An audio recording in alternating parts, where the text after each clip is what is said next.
महाराष्ट्र में बीजेपी गठबंधन को प्रचंड बहुमत मिला। आज की इस वीडियो में हम महाराष्ट्र इलेक्शन में बीजेपी और एकनाथ शिंदे के अलायंस की बड़ी पॉलिटिकल विक्ट्री पर चर्चा करेंगे। बीजेपी की इतनी बड़ी विक्ट्री ने महाराष्ट्र पॉलिटिक्स को पूरी तरह से हिलाकर रख दिया है।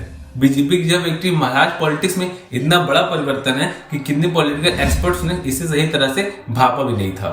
यदि हम महाराष्ट्र विधानसभा 2024 को देखें तो बीजेपी शिंदे अलायंस ने महाराष्ट्र में लगभग सारी सीटें जीती हैं और विपक्ष की गढ़ों में सेंध लगाई है। मुंबई, कोंकण और थाने जैसे क्षेत्र जो कभी शिवसेना के गढ़ हुआ करते थे, अब पूरी तरह से बदल चुके हैं।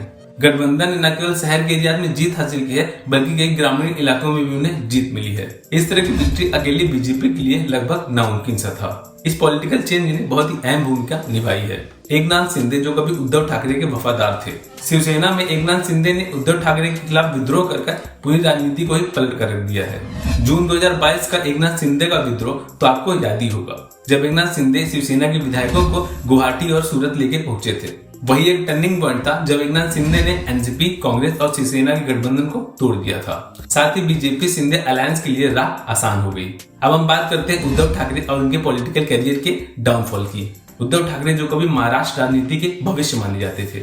एकनाथ शिंदे के विद्रोह के बाद उद्धव ठाकरे को कई तरह के सवालों का सामना करना पड़ा। 2019 में शिवसेना ने बीजेपी से अलग होकर एनसीपी और कांग्रेस के साथ में अलायंस बिल्ड किया और महाराष्ट्र में सरकार बनाई।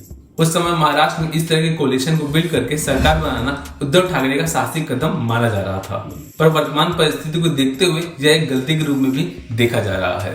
शिवसेना के वर्तमान विभाजन को इसके एविडेंस के रूप में भी देखा जा रहा है। उद्धव ठाकरे का बीजेपी से अलग होना पॉलिटिकल डिफरेंसेस हो सकते हैं, पर शिवसेना के विभाजन ने महाराष्ट्र में उद्धव ठाकरे के इन्फ्लुएंस को पूरी तरह से खत्म कर दिया है, खासकर वो हिंदू वोटर्स जो उद्धव ठाकरे के लॉयल वोटर्स थे।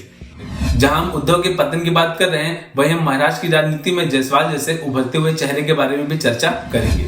यह युवा नेता महाराष्ट्र की राजनीति में अपनी अलग ही पहचान बना रहा है। जायसवाल जैसे युवा नेताओं की यह अपील है कि वह आम जनता से बहुत ही अच्छे तरीके से जुड़ना जानते हैं। उन्हें जमीन में जुड़े हुए नेता के रूप में देखा जा रहा है, जो लोकल मुद्दों को गहराई के साथ समझते हैं। उन्हें सॉल्व करने के लिए उनके पास प्रॉपर प्लान भी होते हैं। यदि जायसवाल युवा और जनता के बीच में अपनी पकड़ बनाकर रखते हैं तो महाराष्ट्र के स्टेबल पॉलिटिकल सिस्टम को वह निश्चित चुनौती देंगे।